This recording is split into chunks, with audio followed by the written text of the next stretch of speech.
Hello everyone, in this video we will try to understand next section, that is section number 99 of the Bharatiya Nyaya Samhita 2023. Title is Buying Child for Purposes of Prostitution etc. Section 98 में हमने देखा था concept cell का, किसी भी बच्चे को बेचना इस उद्देश्य से कि उस बच्चे से प्रोस्टिट्यूशन का एक्ट यानी कि वेश्यावृत्ति में उसको उस बच्चे को इंडल्ज किया जाए। तो section 98 was related with selling, वहीं पर उसके ठीक विपरीत सेक्शन 99 कहता है बाइंग। वहाँ पर बच्चा बेचा जा रहा था, यहाँ पर बच्चा खरीदा जा रहा है। ठीक है, तो ये डिफरेंस है, बाकी सब कुछ सेम रहने वाला है। Now what it provision is saying, whoever buys, कोई भी खरीदता है या हायर करता है और otherwise obtain position of any child, या फिर किसी भी तरीके से किसी भी बच्चे का पोजीशन अपने अंदर लेता है, अपने पास लेता है, इस उद्देश्य से with intent that such child shall at any age be employed और use for the purpose of prostitution और इलिसिट इंटरकोर्स। इस उद्देश्य से उस बच्चे को खरीदता है कि भविष्य में या फिर इन फ्यूचर या किसी भी टाइम उस बच्चे का यूज़ वेश्यावृत्ति के लिए होने वाला है या फिर नाजायज संबंध बनवाने के लिए होने वाला है किसी भी व्यक्ति के साथ, विद एनी पर्सन। ठीक है, और या फिर फॉर एनी अनलॉफुल और इमोरल पर्पस। और मान लीजिए अगर उसको प्रोस्टिट्यूशन के पर्पस से नहीं भी खरीदा जा रहा है, इलिसिट इंटरकोर्स के पर्पस से नहीं भी खरीदा जा रहा है, तो डेफिनेटली उसको अनलॉफुल या फिर इमोरल पर्पस के लिए खरीदा जा रहा है, जो समाज में ठीक नहीं है, जो अनैतिक है, उस उद्देश्य से उस बच्चे को खरीदा जा रहा है। और ये उस व्यक्ति को पता है जो उस बच्चे को खरीद रहा है, इस चीज़ की जानकारी उस व्यक्ति के पास है। जानकारी नहीं भी है तो अगर उस व्यक्ति को आभास भी है इस चीज़ का, यहाँ पर वो चीज़ लिखी है, और knowing it to be likely that such child will at any stage be employed और use for any such purpose.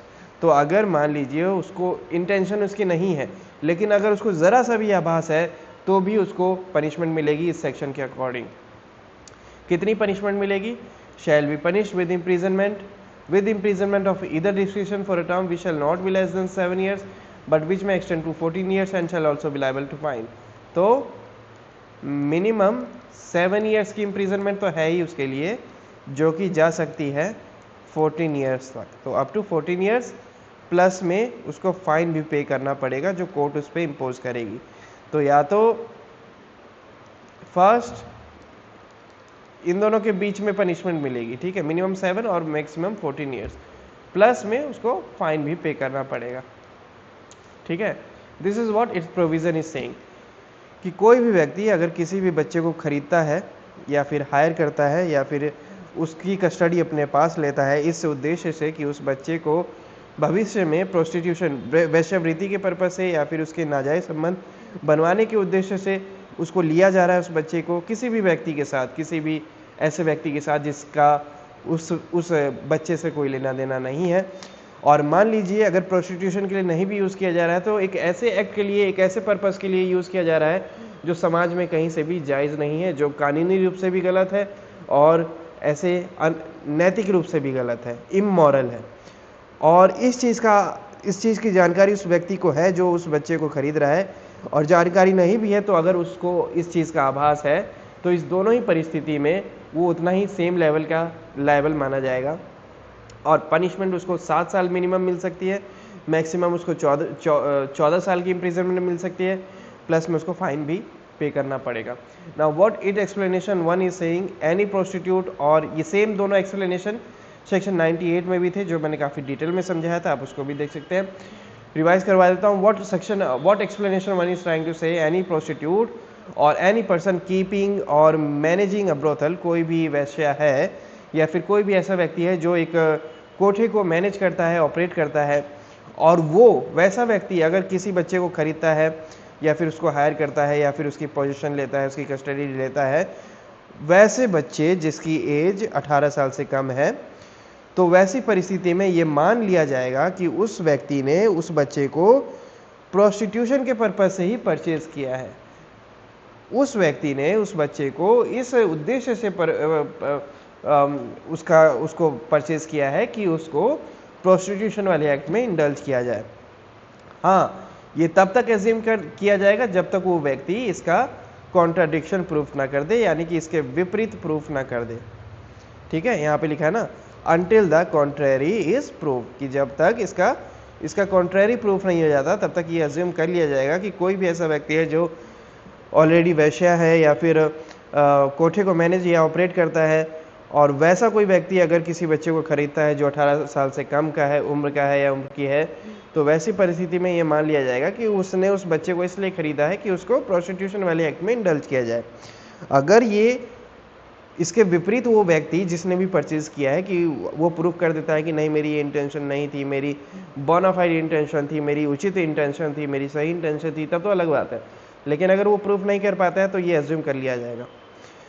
Then we have explanation 2, जहाँ पर इलिसिट इंटरकोर्स की डेफिनेशन बताई गई है। इलिसिट इंटरकोर्स अगर जनरली इंग्लिश में, सिंपल इंग्लिश में समझे तो unlawful sexual activity between 2 person.